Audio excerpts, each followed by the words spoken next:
Okay, I will get this right. 117th live stream. We've been here. We've been here for the last 30 minutes. No, we're live now, I think, Hooray! and we got some fluffy folks with us.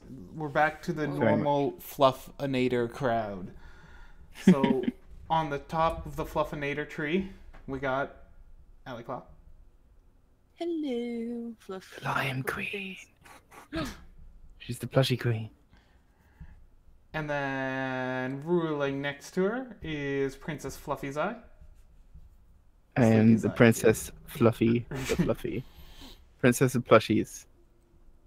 And somewhere approximately 6 feet under is me, looking dead.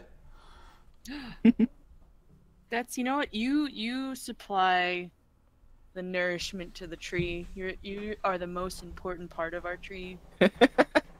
Without you, we would never grow. Yay! You do a terrible job at being dead. In fact, you're quite undead. But you do a great job of critiquing artwork. All right. So this week we got 3 submissions so far for all you cool cats in the chats, which is a total of, I think, no one? Sunjaw. Hey, Sundaw. How's it going? I see you in both our chats. Nice. We have no one here to submit art, so we're just going to roll on forward. Unless if any of you fine folks in our live stream Discord would love to submit art to us for a critique. Yeah. Wait, I actually had a picture for that. Oh, you did? I remember I put it in the corner of the stream when I was hosting, and it shown up visible as soon as I put it in, so I had to resize it. And it was just this massive spirit wind like taking up the entire screen. Don't go filling my screen. Fine. What did There I it do? is. I Tell me found what it. to do. Where'd you put my tablet pen, Fluffy's Eye? There it is. I swear I didn't eat it. Just looks so delicious. Oops, that's the wrong channel.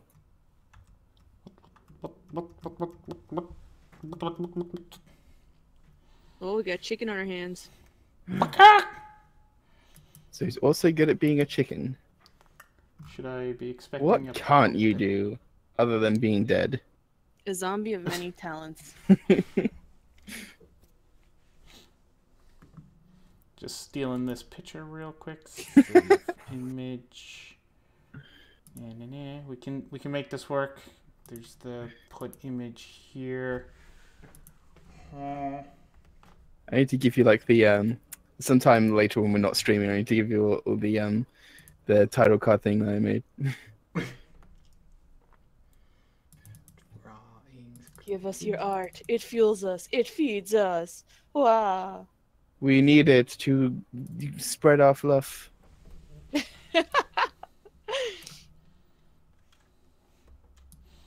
All right, Q pencil case. You have to stop being weaponized cute. You get KT and CPC together, and you get KT CPC or CKPTC or letters. Letter fun, combining letters Letters. into different combinations of cute. There's now a small little Fluffy's Eye in the corner of the screen. Nice. All right, so let's critique the first one then. This was by Petametru. Now, who's streaming? We're streaming. Oh, they can't hear Everyone's us. streaming. Well, that's even more confusing. They can't hear us this whole time? They aren't in the voice chat. They just are in the voice text. Oh. See? I see. I thought this was like something from the Picarto, even though I'm in the chat and can see there's no messages, just Aliko with like a cool emote. I'm the coolest, yo. I was like, is LD somehow just able to see things that I cannot see with his supreme zombiness? Through time and space, really. Time and Yes. space. So, To onward. so this picture, new to digital art, would like a critique on this whip. Whoosh. Oh no, work in progress. Cool. It's a picture. It's got wings and it's It's a got nice picture. some So nice colors. I was reading through the comments of this image, and I just want to start off the bat here because it's just a general tip instead of like about the art itself. It sort of is. So they mentioned how the artist has shaky hands, like a baseline tremor to their hands, Mhm. and they're using Clip Studio Paint. Now, I have awesome news. Since you're using Clip Studio Paint, there's something called a stabilizer. Now, this is not cheating at all. You know, many artists use this, especially artists who unfortunately have like a tremor or a shake to their hand that they just cannot control. Stabilizer is totally something capable of helping you. The key to the key to the Clip Studio Paint stabilizer is that it looks like you can only go up to 20, but actually you can go up to 100. So just, rise it till you feel comfortable. I usually have mine between 25 and 30. Mm-hmm. But it depends on your tool, on how zoomed in you are, how the brush size, how your And the shape strokes of your generally hand. work. Yeah, because you might need it higher, then that's totally fine. Everyone uses it differently. Absolutely. So I wanted to throw that out there first thing, because that's So a if you general go thing. up to like 40 or something, that's still perfectly fine. And Yeah. also, as well as stabilizer, because stabilizer is the more useful thing. But you might not like this, but it's worth trying anyway. But there's also post correction on the tools, which basically what happens then is when you draw a line, it will then, after you're done with the line, and you have different options. You can tell it how to work this out. But after you're done, it will then like correct it and make it smoother. So it will attempt to like make the line a little bit more steady. You can always try that out too and just have a look and see if that's to your liking. If not, then oh well. But at least the Totally. stabilizer helps a lot.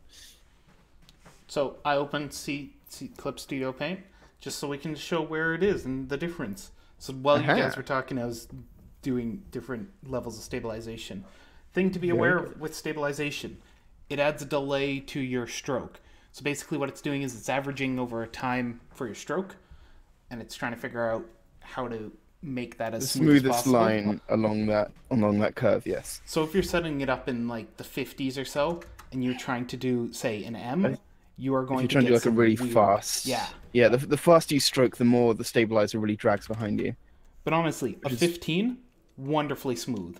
If you're I to actually- even get jitters, it still smooths out that well. I actually, when I draw it, like I said, I have it at 25, so I click that little drop down, type in 25. But if I go to write, I just click the last box and turn it down to 15, and that's perfectly fine to write with. Mm-hmm. I mean, the important thing is try everything just so you have a feel from do every 10 thing up to 100, see how you feel. Just get to know stabilizer, because I have a feeling you've not quite known stabilizer so much yet. So get to know it all. Like we said, you're probably going to not need more than 50, but whatever is the most comfortable with your hand. Bonus, you can adjust it based on what you're doing at that time. So say you're doing an eye, where it's just an oval, turn that stuff way up. Why? You're going to get a wonderfully smooth oval. You're doing some fine lines like in the wings, just turn it down. You want that quick, jaggedy stroke. It's a tool. Abuse it. Use it.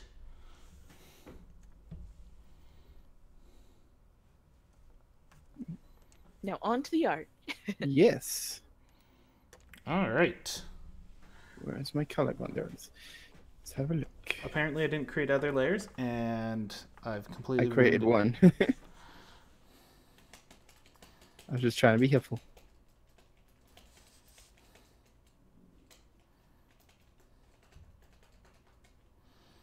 I'm like messing up this face line, but that's okay. It's just a guide.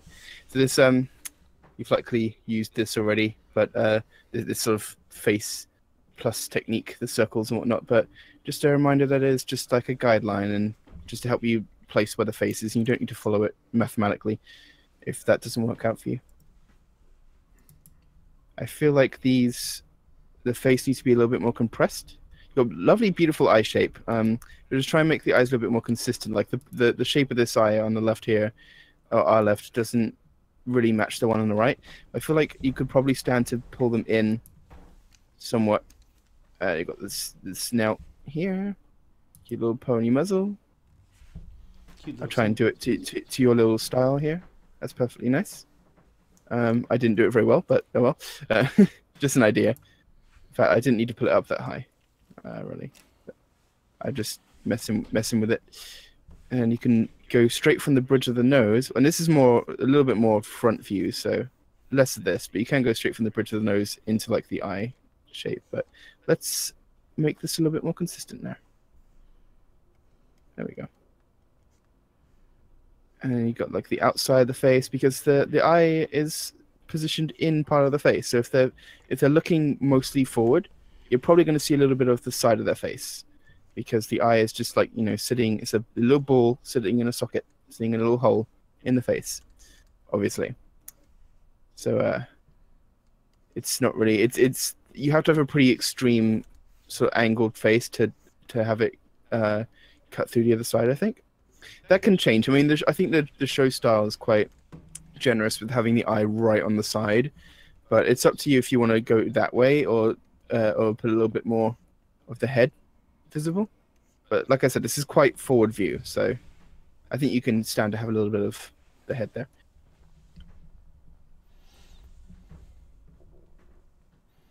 Yeah, the show loves its poofy cheeks, especially the movie. Mm-hmm. They're so poofy.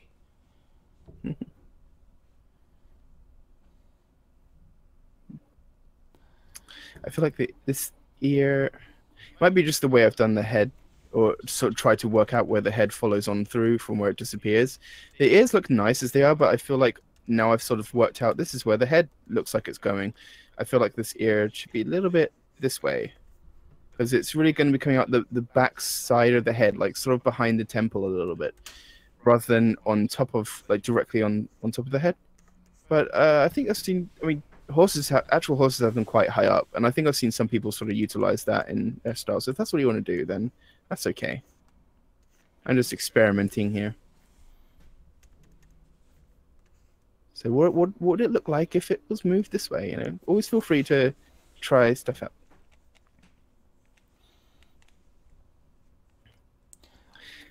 Minor correction to the just the back leg mostly. I just moved that hawk up more. The hawk's that little ridge that forms here. Reason is the legs formed of a small series of bones that go like yo, yo, yo.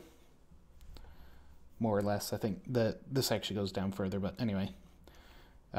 Really simply, it forms like that. Generally, the bottom part of the leg, this section in green, is really long on a horse. That's a single long bone. So just trying to mimic that is pretty nice. I mean, you can do it the other way where it's more anthro like yours, where we make it a two-part leg, like a human's.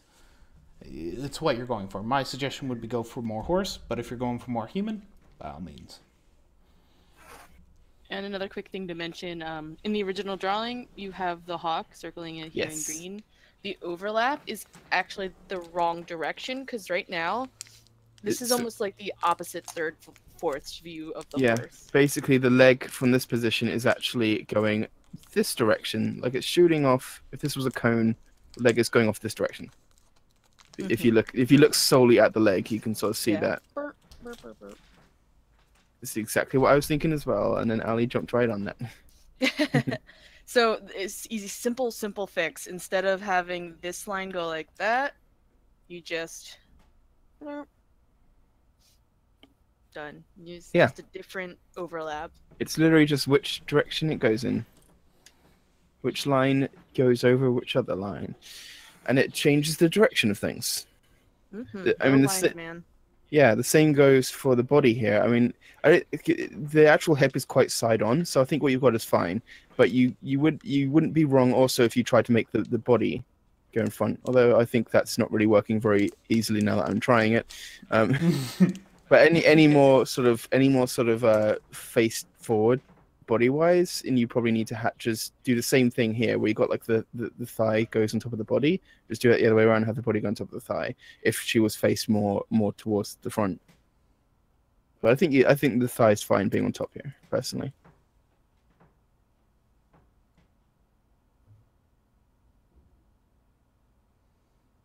Anything else? I got nothing. I love CPC's little note. It's okay, CPC. It's all good. All right, let's move on to the next one then. The next Okay. one will be... One moment. Oh, it's a weekly challenge submission. By the way, everyone, Uh-oh. if you look on the subreddit, you'll see on the top weekly challenges. Or you can dig through the many, many posts that get posted every week, all 6 of them, and find the one labeled weekly posts. It is generally submitted every week on Tuesday by Maze Temporal. He's been doing it for the last Shout 20 out for weeks. being awesome. We love them. Maze is great. So what they'll do is they'll compile all the submissions from the weekly theme or weekly challenge, and they'll put it into the next week's post. It's a big list of them. It's awesome. But let's talk about yours here. So, weekly challenge, the magic of laughter. I definitely put a lot of effort into this one, and this is Catastrophic 26. We saw them last week with that rarity, and the previous week with a Pinkie Pie, I believe. So, in 3 weeks, they've gone from starter art to pretty good. Like, you've been progressing well. Mm-hmm. So let's attack this picture. No, let's look over this picture. Someone done something to a poor hoof? Hoof. Like Oh, there's the like a little white splotch. circle. Yeah. Was that on the drawing? No. Nope. Oh no! That must have been an eraser tool. Poor flurry hoof. Normally it went see. like that in the picture. He's all drawing it back in. I see Ali erasing me. I get it. I'm trying to. Sorry, I was trying to No, see. I understand. She's still like, what's the... Yep, it's on the foreground. Oh Yeah, well. it's probably in a hole in the picture. Or maybe it's just a white blob. Who knows? Man, I love Pinkie's hair filled with candy. Gotta have a candy fix. That's where she stores it all. Alright. I'm gonna experiment with So a movie style here as I can. So I think the overall thing that's going on here is proportioning when it comes to moving around a subject. So last week 2 weeks ago, I think, when we talked about your previous Pinkie, we brought up proportioning and how to work out those proportions. You can go back through the previous videos to find it. Generally about every third picture we'll talk about proportioning and how to break it down. So if you can't find it on yours, you'll find it on another one. Or I could just go over it now. Basically what you're going to do is you're going to go grab your references. Go grab your references. We know they're great. How do we know they're great? We use them all the time. We just love references because we can only remember so much. We rely on outside sources to tell us if we're doing this right or wrong. Art isn't made in a bubble or vacuum or something like that. That's View saying, right? Yep. Even pro artists use references. Do not be fooled. Absolutely.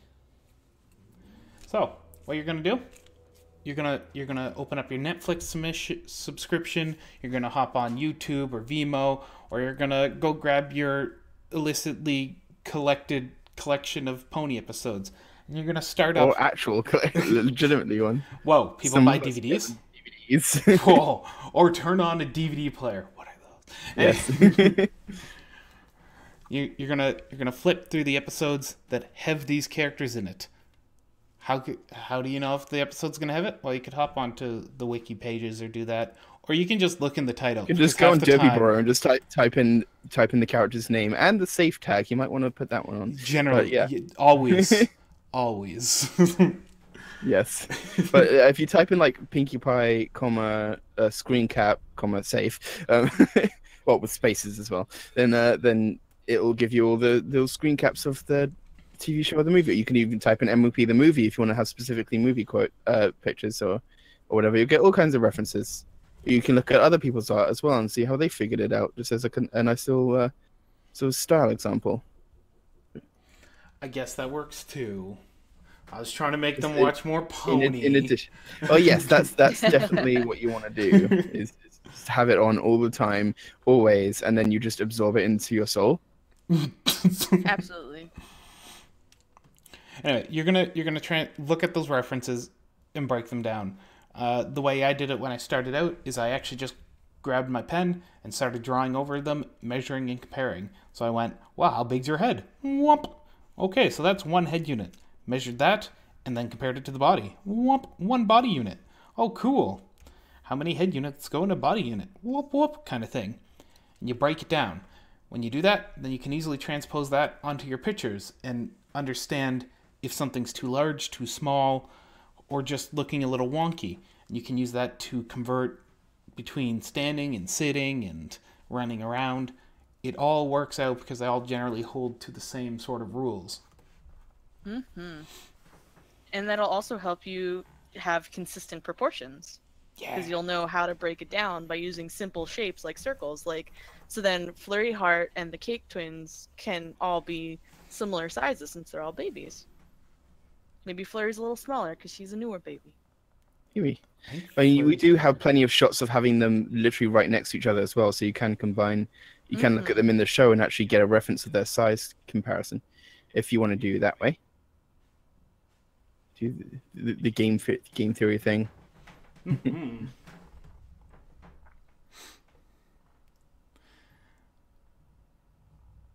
So that's what I want you to do with your next picture. I want you to break down some actual pictures, some screenshots from the show, whatever you need, and use them to build up your next set of characters. Because these are good. It's a great start with the proportioning. Pinkie Pie's well along her way.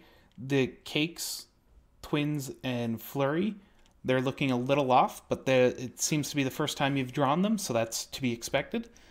So the second time's going to be better. Third time's going to be better than that. Yeah. Honestly, we casually talk about how good references are, but I need to say again just how incredibly helpful it is just to actually have a picture of the character from the show next to you and actually look at like where the curves go. The mane and particularly the tail look quite nice. So I feel like you've had that reference before for Hermione and Tail, but again for the twins Flurry, it's you can probably do so much better if you look at the reference and then you can see all the things you didn't realize you were doing differently. Mm-hmm. And something, even if you're having trouble with them, and say they're all sort of close to each other, like in this image, you can definitely tell they're all close to each other and not too terribly far apart. Something you can do is, because magic of digital art, you can draw them all next to each other, or at least like drag them down, or circle tool that lasso it, bring it down next to each other, so you can kind of compare the proportions side by side, so you definitely get that better feel of keeping things together, and then just drag them on back to their spot. Although I see, when you mentioned them being close together, I see, you've got the twins here, one behind the other. Flurry's actually like in the background and Pinkie's between them. I just noticed that with the shadows. So Flurry would probably be a little bit smaller just being behind them. Or you could sort of condense the distance between them a little bit if you wanted to. I do feel like Flurry's shadow is a little bit off.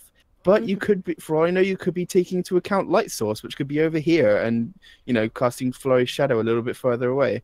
I don't know, because that's probably what would happen unless it was directly above her. Totally true. And honestly, in she's my looking opinion, at something above her. even if she is that far away, the perspective is not so intense that she would have a major shrinkage. So I was thinking that. Although actually, now I'm kind of looking at it. You got like this table in the background. If we line those up, it's like here. I can't. It's either one or the other. So she's I'm trying to sort of line these up. It's something like here. So she's a little bit further away than that. That table looks kind of small in the background there. So just sort of looking at like proportions that way. So it's either it's quite a small table, I feel, or the perspective is a little bit more steep.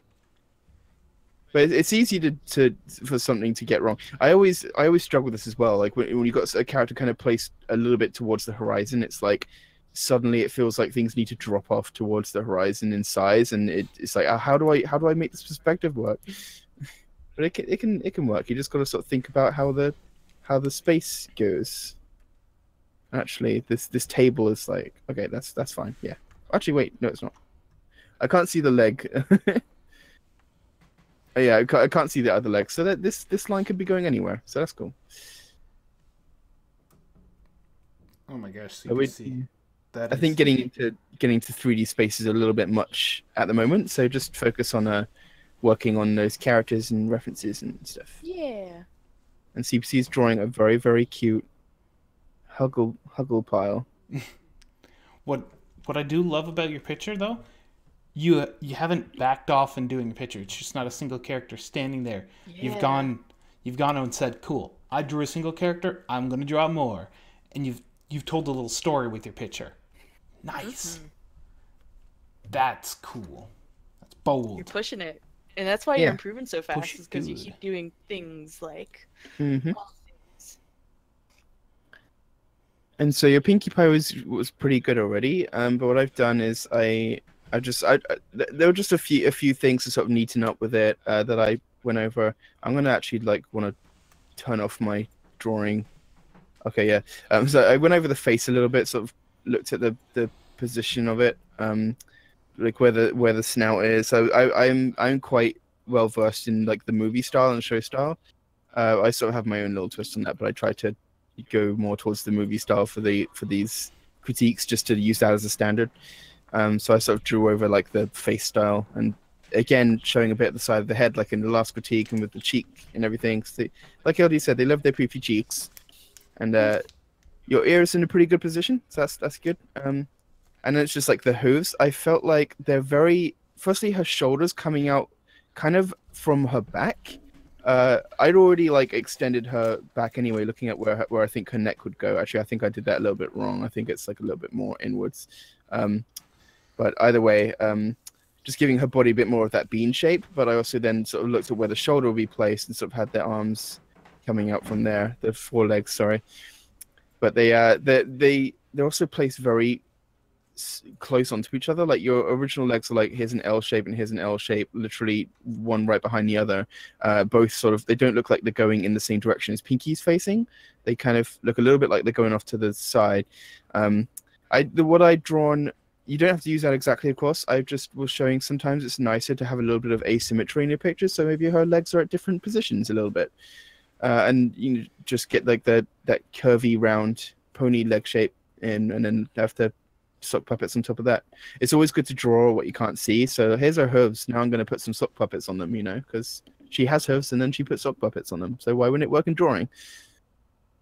The other thing is I just straightened up the thighs a little bit, but they went, you're not too bad there. I'm just sort of showing ways that it might be improved. But I'm not the Celestia of art. I can't do everything, right? So feel free to look at your references and try it differently, and maybe you can do it better than I did.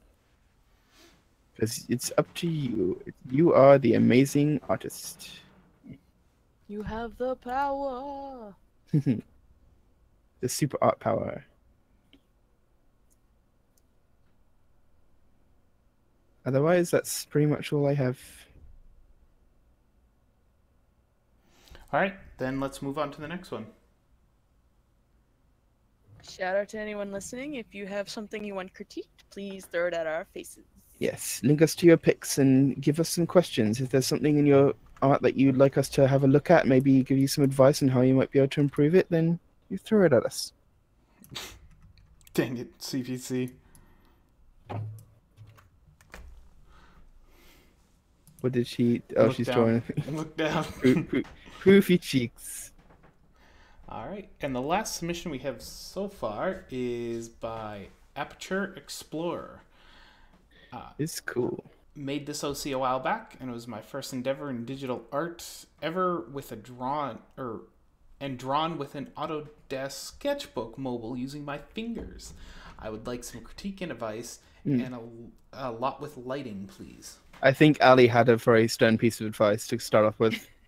Now, this is just my personal advice. If you're having fun drawing on a phone, that's great. If you're having fun with art and that's your goal, totally continue what you're doing. But if you want to critique and you really do want to improve in art, ditch the phone, get yourself a pencil and paper. You are going to learn art so much better that way than you will with a finger and a phone. That being said, it's pretty good for a phone drawing. It is. I will definitely say the lines are very smooth. Even the parts that are obviously very sketchy, like this, is very nice. Now just think, if you're that good with a finger, imagine how good you could be with a pencil. Pen, yeah. A nice stylus or an actual pencil physically. That is a lot of fluff pencil. Just keep adding to that until we've got the world covered. That's our plan. So I just want. It's just like the the magic around the eyes is like it reminds me of the Twilight and EQG, the sidewise midnight sparkle eyes. It's pretty cool. I don't know if that's what's going on or if it's something else. Yeah, I do really like the style you got here. I love the little freckles above the nose. It's so cute. It's here. It's adorable. And I like you got. I love this mouth because it's a very subtle. You got very subtle lines here. So you got like a good level of detail where the mouth is. Even this little under chin thing. It's very anime. And I can see you got like these little strokes between the eyes here and like a thicker crease here above the eyes. That's very nice. Like you got a lot of detail in your expression so far. The picture is quite simple, but when you look at it more, you got things that start coming out to you about the expression that just keep building on top of each other. So I think that works really well. I think it's great. I don't really not know what I could say to improve on that expression, except I don't know. I mean, make sure that you sort of do a lot of bending and stretching with your face. Like maybe like this lip is kind of curled up a bit, so it's going to be pushing the cheek. We're just going to be pushing the eye. So maybe you can sort of have the eye here a little bit more squished. But that's up to you if that's something you want to try. And the same goes for this one. The eyebrows curve down, so maybe you'll be pushing this eye down a little bit. I need to look at expression references to figure out how to do this eye curve. But that's not right. Don't do that. But yeah, the faces are stretchy, bendy things. So the expressions actually do twist and bend the shape of the face quite a bit. Mm-hmm. You look at was it Lackadaisy cats? Yes. They have some nice tutorials on expressions. They have some great words on the stretchiness of faces. They do it very well. Mm-hmm. Yeah, and right next door, CPC is doing some manipulation of the eyes there, and it's totally what I was saying. Like you have the eyebrows doing different things, but the eyes are stationary and static. The eyes will change with the face. Your whole face moves in unison. There's usually rarely a time when only one part of your face will move. Something is always being dragged with it. I can't do that very well. It's okay. You still I did know. my best. Exactly. Yes, That's what matters. It's trying to understand and then put it into practice. Yeah, so what Q Penscase is doing here is really good. Like, basically, if you have an expression, exaggerate it. Just push it into really cartoony levels, exaggerate the hay out of it, and then you can dial it back to how much you need. Because it's a lot easier to do that. And when you do it, you gain a lot of experience on sort of how to really push those expressions when you need to, as well as how to build up subtleties that show maybe something similar in a bit of a softer, gentler sort of way. Mm-hmm. I mean, like, I always like to think of anything in art, it's better to push too far and then dial back, because if you never go too far, you'll never know what you can do. And to combine this advice with a little bit from earlier, you know, because drawing on phones probably takes a lot of effort to do, it'd be a lot nicer if you just grab your pencils and paper, or grab a pen and go scribbling all over the walls. No, just kidding, don't do that. and just take, you know, just sketch loads of expressions, even if it's just like the eyes, nose, mouth, stuff like that, eyebrows and things. Or if you draw just like a basic head shape, scribble some hair on, and just do the expression. You can draw a face, like a basic, like how you'd be comfortable drawing a particular expression, how you'd usually do it, and then you can try, okay, if I want to push that, super exaggerate it to like the extreme, and drawing the same thing again but more exaggerated, then maybe a different version where you kind of put some complexities to it. You could draw it a little bit bigger so you can get those fine details in. But if you scribble, this is something Ali Claw here has said a lot, but if you just draw a lot of messy little sketches, it will really help to just make everything really fluid and just natural and flexible, and it will just help you to work out stuff a lot better. You can always clean things up, even with pencil. Sometimes even to clean things up with pencil, you do a messy sketch, and then right next door you take the elements from that messy sketch and utilize them in this, you know, absolutely. Right next to it. So like, never be afraid to be messy, or don't feel like you have to erase everything you do traditionally to make it pristine, because that's not art. Art is not pristine. Art is whatever you make it to be. Yeah. And what you've done here is nice. It's great. It's great for like a piece of art, but like for the sake of practicing, it's great to be messy and just sketching. Also, I seem to have dropped my tablet pen. I can't find it. So yeah, I got nothing else to say. I'm really looking forward to see some pencil drawings if you're willing to try. Because like I Yeah. said, even you can even practice. Because I know you asked about shading and lighting. You can even do that with pencil. You don't need color, and I know color is super fun. I love working in color, but don't worry about color so much. Black and white can teach you a lot.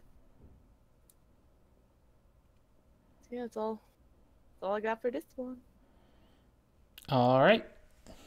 That's all I got too. So Spellbound Canvas. You submitted a picture this week, and you might notice we don't actually have it up here. The reason is we actually have some questions for you, and we're hoping you were popping on. So we actually didn't have critique for this one. We do a pre-talk where we look over the pictures and figure out what generally we want to say. And we're looking at this, and we've gone over our previous critique with them, and we have nothing new to say for this one. It's still very much along the same as your old pictures. It's not a bad thing. Consistency is awesome. If I was that consistent for most things, I'd be very impressed. But what we would like to see from you, for preferably maybe your next submission down the road, a month or two, I don't know. We'd like to see you push your picture more. What you've been submitting for the last few is ponies, just Ford doing, being really freaking adorable, but not really. There's not much going on beyond the flat look that you've pulled off a few times. How do I put this? I would like to see you try and push your art a bit further. So you've started out shading a few of it. I would like to see you push that shading further. Your shading at this point is very inconsistent in light sourcing and very inconsistent in how it's applied and where it's applied. Some characters have it, some characters don't. Some objects have it, some objects don't. For instance, in your last one, it comes from 3 different angles. I want to see your next one have the light sources coming from all the same location. Easy way to do that, draw your light source on your picture. Boom, here's the light coming from this area. Oop, there we go. Now I have the light source drawn on there. Now I know which direction I get to paint it. And I work from one side to the other, painting over everything with that light. Or the dark, whatever we want to call it.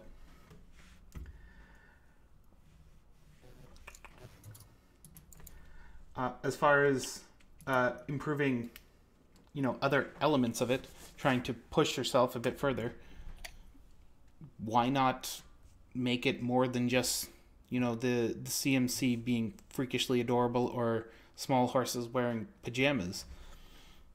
Let's go outside, go on an adventure, go push the narrative of your picture further. Yes, that's what I'm looking for. The narrative. Does that make sense? To reiterate, the reason we don't have any critique for your picture is because it's fine. You can improve, but we haven't seen any real improvement over your last few pictures. They've been good. Yeah. And we don't want to give the same exact critique again. Mm-hmm. Cool. So maybe you can go back and you can look at the last time we critique your stuff and then see if you can apply it to this your more recent pictures. That way you won't be exactly copying off of anything we redline. You can just sort of learn the lessons and reapply them. So, when do you think you wanna start pushing that? Actually, you know what? Screw that question. What I want to see from you on your next submission, I want you to list in the comment what things you pushed on that picture. And when we see that, we'll critique it on that stream, and we'll talk over the elements that you felt you pushed and how we think you can push them a bit harder, or what we think you might want to change. Or we can just have a discussion about it. Whatever we feel is appropriate depending on if you're there or not. You okay with that?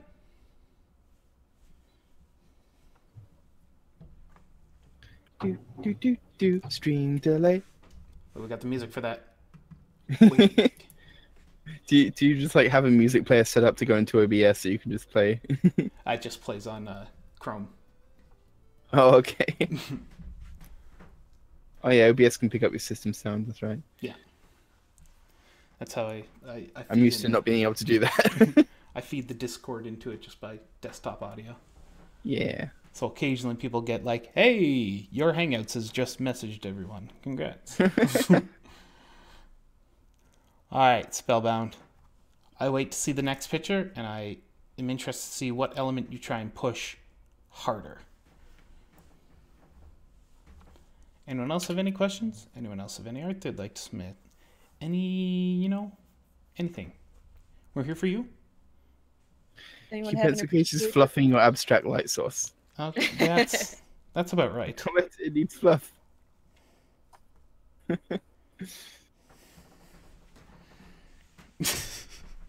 it, CPC. Oh, we love you.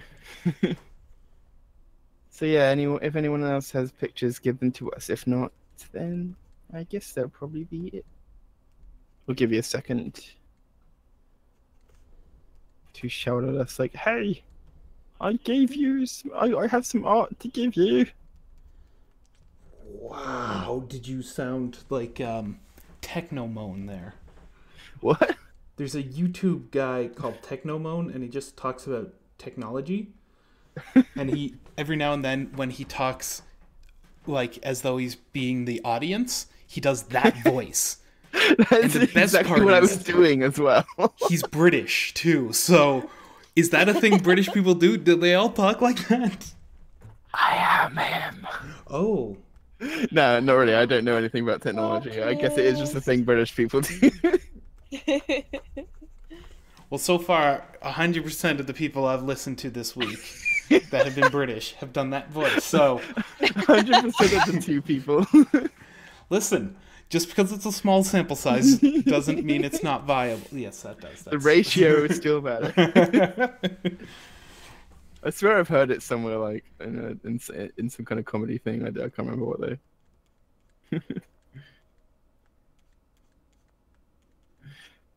We don't seem to be getting any more messages.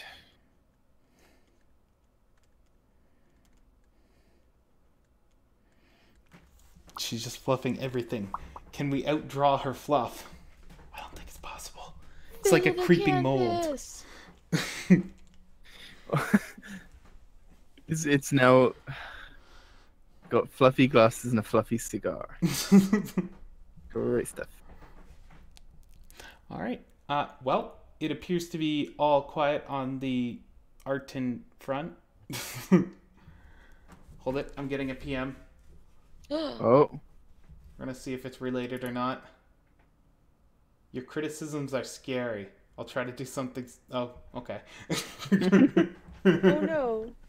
They're going to try and do something next week. Sorry, we're so scary. We're just random ponies with art.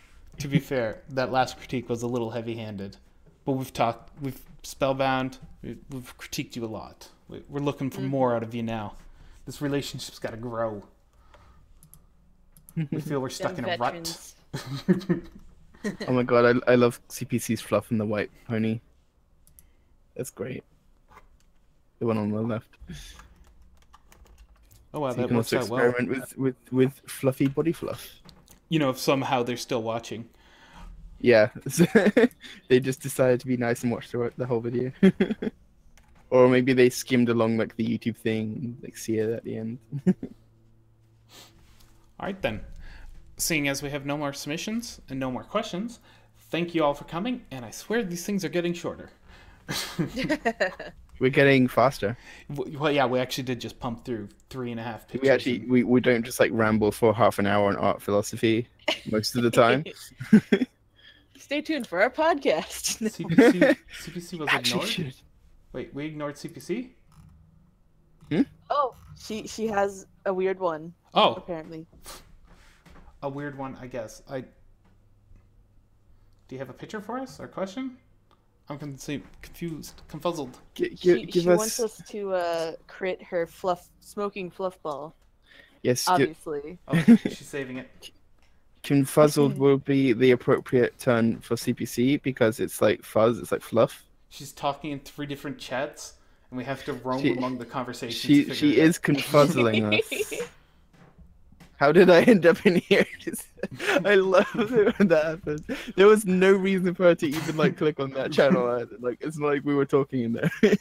How could this You're so happen delightful, to CPC. me? You know, we got to get CPC over to the States because. Oh wait, never mind. Actually, it's not in the States, in the UK, because there's a furry convention named Confuzzled in the UK. Oh, I heard of that. I don't know anything about it, but I heard the name. CPC, you gotta go now because you're Confuzzled. I've never been there. Aperture was here. Hey, great. Aperture. Can you hear us? Sorry, they have another question on difficulty with shading and texture. We could probably answer it verbally. We didn't have anything to critique for that, and we never managed to actually get people to listen to it when we just linked the YouTube audio. But we can answer your question, assuming you can hear us. Yeah. Give us a thumbs up, or a yo, or a hi-ho, or a yar-har. Off to go. Are you who? Yay, hey. Yeah, if anyone ever has questions for us and they don't have art, you can totally just ask questions and we'll try our best to answer. Alright, so Really cool. they were saying they have difficulty with shading and texture. How did they gather the effect shown in the picture? The picture's lower. You can find it in the Reddit post. They've been working on a digital remake of a sketch they made in their spare time with very low quality. The line work is very soft, deliberately shaky to an extent, and blended. I don't really feel comfortable with sharing it out of the consideration of numerous inconsistencies and deficiencies in a form as well as anatomy I've corrected in the remake. How would I obtain any sort of grainy but full texture in my art? Alright, so grainy texture. Literally actually just a texture button, depending on the program you're using. I can't show you in DrawPile because it's not there. But if you're using like Clip Studio Paint or GIMP or best of all for this, Photoshop, it has a film grain button. Let's see if I can get it up here. I need to go new layer, bam, filter, and under your, does this actually have it in it? Geez, I hope I'm not wrong about this one. This one doesn't. All right. There's a different thing you can do. There's a whole nother assets section for Clip Studio Paint if you have it. Oh yeah, you gotta. Yeah, that's the thing. It's that little double arrow thing. Like if in the top right corner, I don't know if you see it, Zom, but you'll have like the preview image and there's two arrows. There's like a double arrow pointing left. You just gotta click that. No, that's just shrinking windows on me. No, up at the top, right above where you just were. Like the next one, the one pointing left. Oh! Oh, now I'm learning something. There's a lot of materials there, and they may not have film grain, but they have things you can download to maybe find it. They have a whole resource catalog now. Here it is. But basically, it's just a filter overlay. All the fun stuff. Well, while I wait the 12 hours, there it goes. Film. The asset library has loaded. I completely forgot they had this. Look, film, grain, sort of.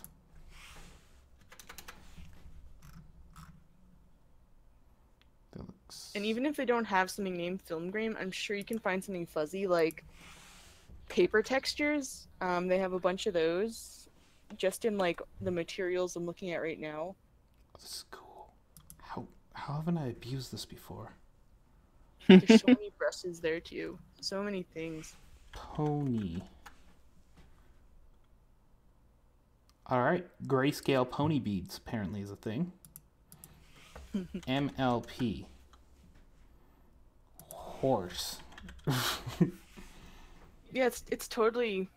You can definitely add texture filters. I know I haven't experimented much in it, because I don't know. I guess I don't use filters much besides just like color editing ones.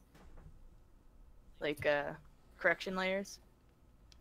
But yeah, you really just gotta explore. I wish I could just like tell you exactly what to click. But there's a lot of stuff to go through here. Like there's a thing called under materials, it's called monochrome palettes, and they're pretty much like texture overlays of different varieties, bumpage and grainy and paper, and just kind of slap that above an image. Alternatively, in a program like GIMP, which is solely meant for modifying images, well, not solely meant, but that's its dealio. This whole thing.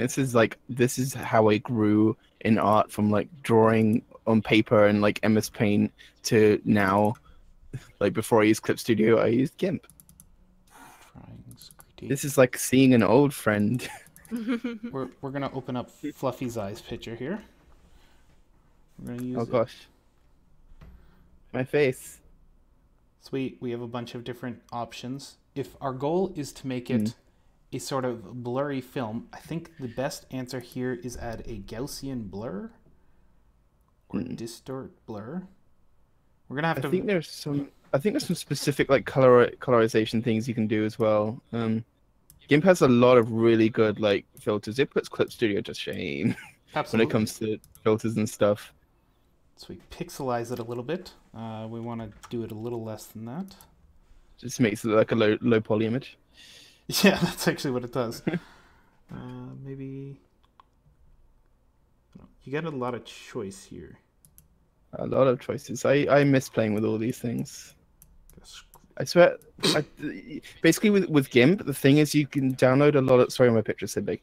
You can download a lot of like a lot of user-made scripts. They're called, and they basically just like do a bunch of different things, the different filters and color effects and stuff, and they actually can make some nifty little things for you. It's basically just something, as the name script would suggest, it's something that a user creates, and it literally just tells the program, do this, then do this filter with this options, and then do this and make a new layer and blah blah blah, and it'll just give you a certain effect. So I'm pretty sure it would probably be really easy to find a like sepia tone thing, if was that what you were mentioning, or whatever it is that you were trying to do. Alternatively, what you can do is you can put the image on a TV screen and take a picture of that, because that's what that looks like. If you ever see your TV.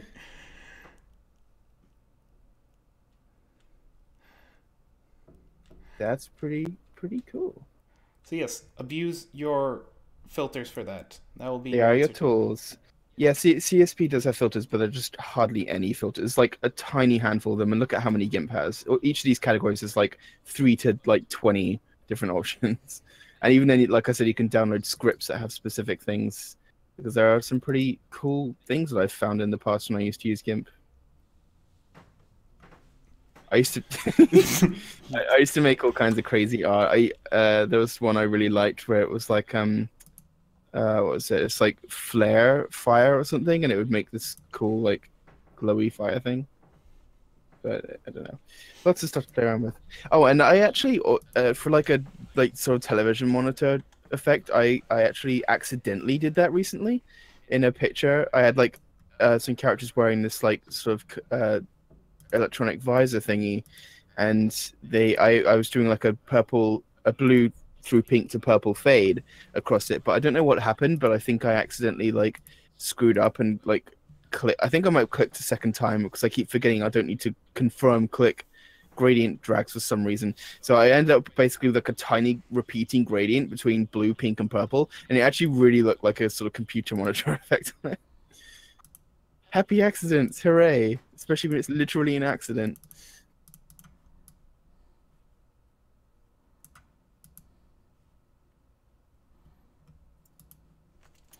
All right, we got our submission from CPC here. Yay! Whoa, that's an Xperia bleep. That was, yeah, sorry. Mute notifications for an hour. Sorry, friend was telling me another part of his car broke. He's doing a trip from one corner to Canada to the other. Nice. He's on his last leg of it, but his car's broken like 6 times. Oh. Womp. That's not helpful. So yesterday I submitted it to art, and it seems like everyone agrees that the page doesn't make a lot of sense, so I added a little dragon to the background and the birds on the outside of the box in the hope to make the background making more sense with the rest of the picture and link all the panels together. Did it work? Is it at least better? How do I make it better? Oh, read better, sorry. This is the first 2 pages of my mini comic of a tiny coin dragon losing a coin and chasing it through the city. Oh, that sounds adorable.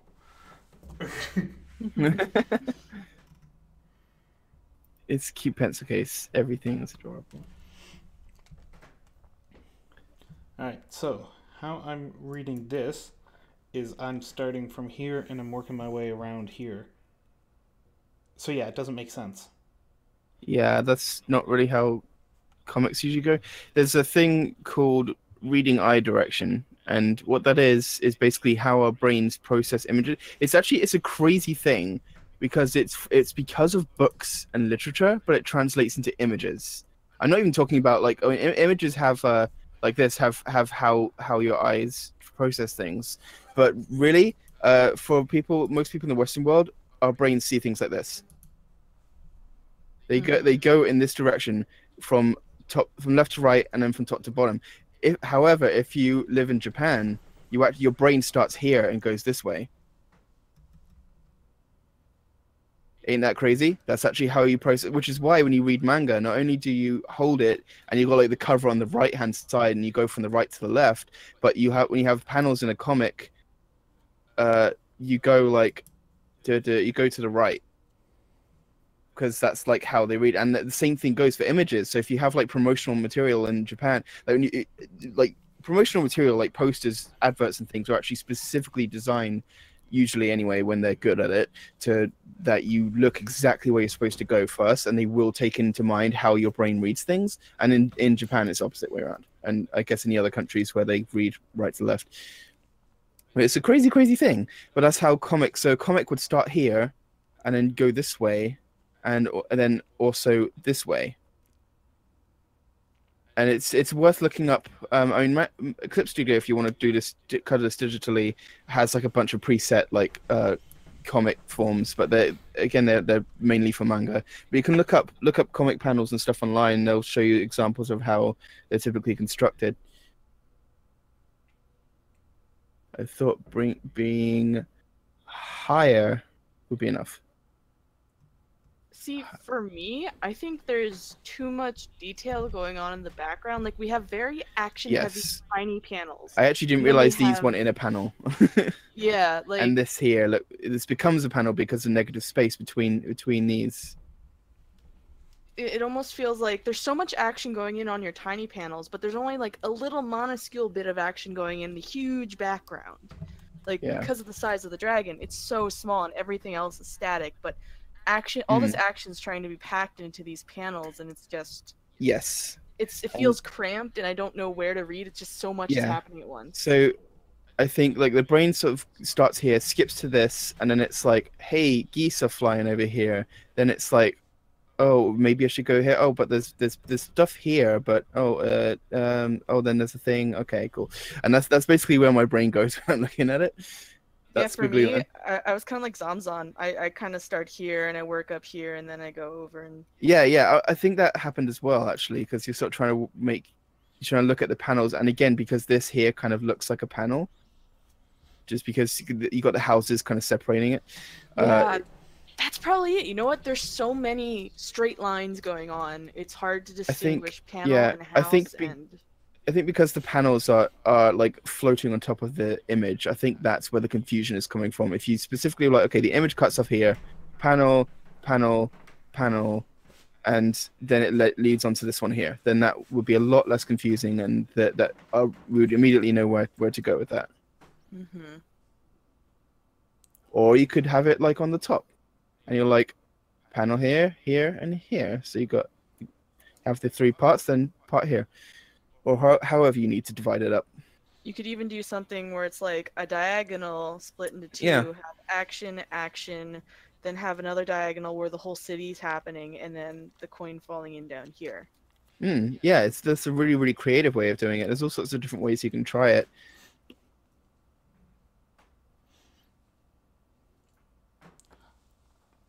Another option, go really crazy. Don't break it into panels. What I mean by that is you have this little scene of the bird picking up the dragon, or the dragon flying with the coin, right? Start out that as a panel as just like its own organic little image up here. Nothing really around it to separate it from any, or to allow it to separate itself from the image. Somewhere down, it tracks to the next one, which would be the bird swooping past and hitting it, right? That's the next part of the panel. And as you work your way down the image, like scrolling down, the story keeps telling itself. And you're not giving it hard line panels. You're like doing blobs of life. Yeah, I've seen that used online a little bit, and it can be it can be hard to sort of work out the composition, but it can be very organic when you do it. Like you basically just have just separate drawings leading to each other, and it can work really nicely. Your brain sort of, even though there's no defined borders, your brain just sort of recognize, okay, this is like not the two of the same character in one place. This is like a new sequence of events happening.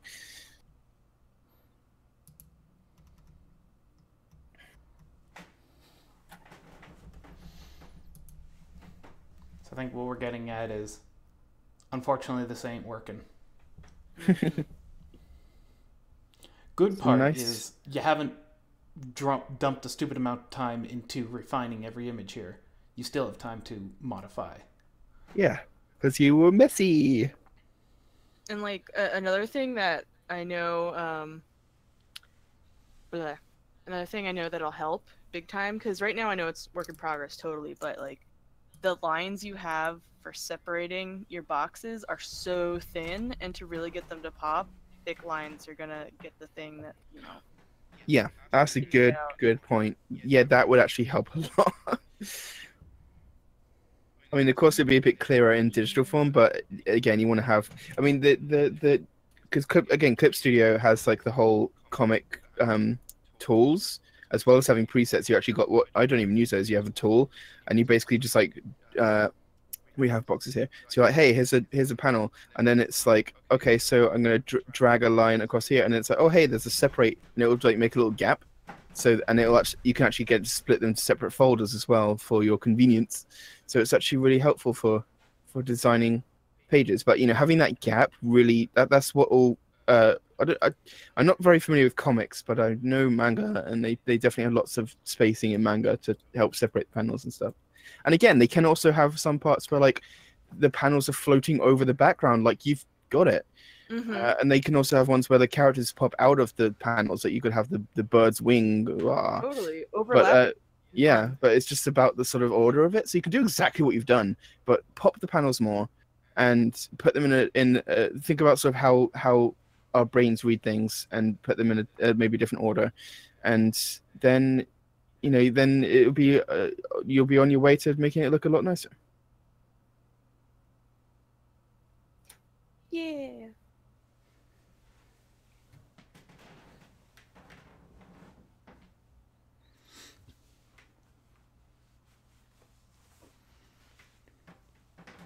Best of luck. Yes. What's a good Totally canvas size for a comic? As big as you can make it. You can always shrink the image when you're done later. Yeah. Go as large as your computer can handle. Yeah, so you probably don't want to type in like 3 million by 5. Like that's not gonna work. Just you can start off with like an A3 paper size, something like that. Because I mean, with manga, I think they used to draw in, well, because a lot of it's more digital now. I think how they used to do it was, and this goes for comics as well, of course. They used to draw it, I think, in like A3 size, and then they would just like shrink it all down, or at least A4. It depends on the size of the comic, but the purpose was that it was going to be like reduced. I forget what the term for that is actually, but it's that way you're putting in higher detail, and it's being shrunk down to a nicer size, so it makes it nicer to look at. And like sometimes some of these stuff you don't even like. The size of your canvas really won't matter if all you're doing is putting it online. Like, yes, it will matter, the size and the pixel. You need something that's not blurry, something that people can see, visualize. But you don't really have to worry about super detailed stuff unless you're printing. Like worrying about the pixel count and how it prints, and where it's aligned, how big it needs to be for the final size. That's only if you're printing the comic. There's a lot more to research when doing that. But if you're just doing digital, just keep in mind it should be something that people can read people can see things that your computer will let you work with, like the size. Yes.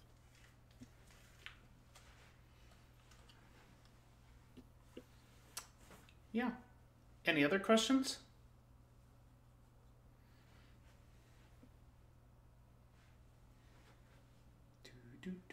Any other questions? Any other art? Any other small horses?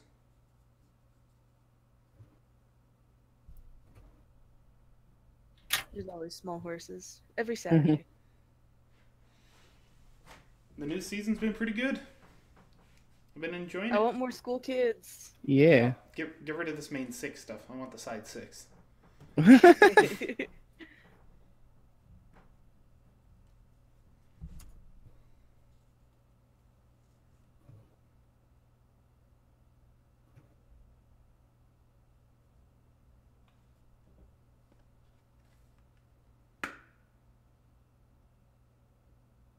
My Little Pony. Is it yours or mine? It's out. All of ours. Our Little Pony.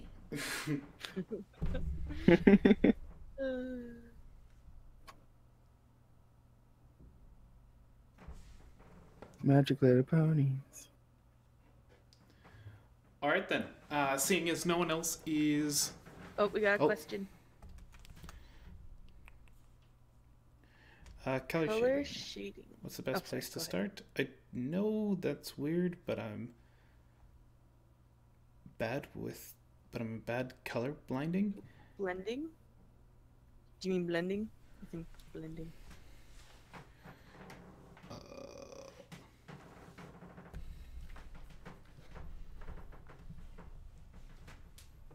Color shading. I mean, I sort of think of like smooth shading, since you mentioned blending, rather than cell shading. I don't know. I mean, I guess it doesn't matter the actual drawing technique for color shading. I mean, basically, typically want to have. Well, there's 2 things. Firstly, a good way to go is having like basically pick the color and then get a darker version of that color. You don't want to go black. But secondly, there's if you take the next step, there's all sorts of more complicated things, like basically how light reflects off objects and takes a bit of that color with it and reflects on the characters. The actual color of the lighting itself, like if there's a red light, they'll have a like red highlight, red shading. Also, I remember Ali once talking to us about using cool colors for shading on top of warm colors to get some nice effects. I don't really know much about that myself, but Ali can tell us. I mean, I'm even gonna go even more basic than that. To truly get an understanding of how to work with color, you gotta get basic color theory under your belt. You have to understand what the colors are and how they relate to each other, and what colors are under what groupings, and how the base. Because there are a group of I'm trying to think ways to match colors. There's like a few really. I'm trying to think what to call them. You know, like the complementary colors. Yeah, the complementary colors, and then you got the. Yeah. I just like. There's also different names for how they correlate to each other. It's like triad and opposite, and I don't know. Yeah. I'm grabbing my book. I'm flipping the pages because I don't want to give the wrong information. The alley rap. All right. Okay, so yeah, we got monochromatic, complementary, split complementary, semi-triad, triad, and 2 complementaries. These are like the basic color groupings. And like I said, we could talk for hours, but really just Google yourself up some color theory. There's a bunch of people who have even done basic color theory tutorials. I think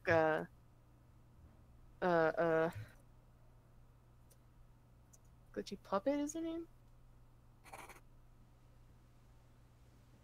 Has a really, really... Yeah.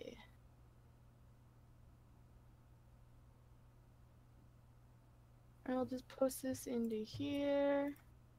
This is just one person who has like a flash tutorial. You click through it. They talk a lot about color. it's their breakdown of color theory. So feel free to explore other sources, but I know this one's pretty easy to get into because it's simplified and it's not like some scary textbook or just like long online boring reading. But yeah. Color theory.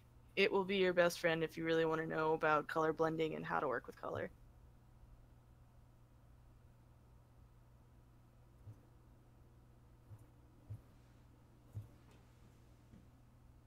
Ooh.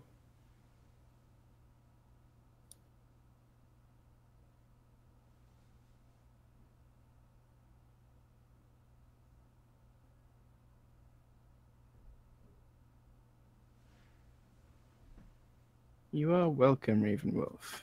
Yeah, I'm glad we could be somewhat helpful. Yeah. So unless there's anything else from any pony, it is almost midnight, or 15 minutes away from it. And this Sleepy's Eye has a podcast he'd like to listen to. Sleepy, sleepy.